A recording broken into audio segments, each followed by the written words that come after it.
शिवहर जिला रे रे तोर ढोढ़ी कदी ढीला रे रे हबे शिवहर जिला रे मरद हबे पूरा देसी रे हाजिर मजा मिली बेसी रे पूरा जायती किला रे रे हबे शिवहर जिला रे पूरा नस कदी ढीला रे रे हबे शिवहर जिला रे बुझाइल बुझी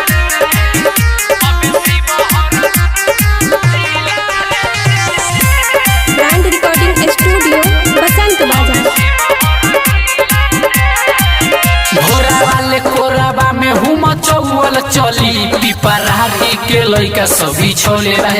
पली आज सारा ठो घर जाई बुझाई तोरी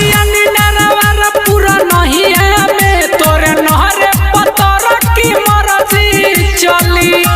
जाता पसन पटी सटी फार दिही रे सारा गरमी उतार दिही रे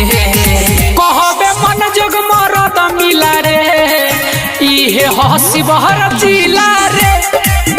पूरा नस कदी ढीला रे रे ऐसने ह हमर जिला रे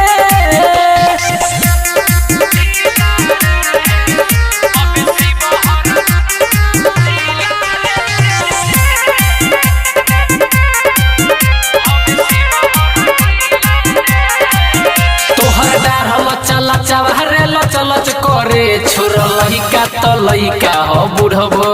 मरे हाडे कतल करे बेकार रे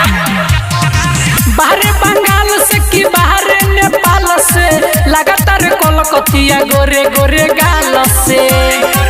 सनी दिलीप के चले मरजी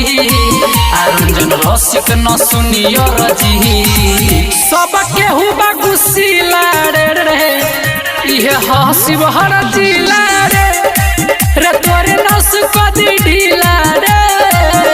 इहे ह हमर जिला रे मारिए दिन त फारिए दिन बच के रही बुझाई ब्रांड रिकॉर्डिंग स्टूडियो बसंत बाजार।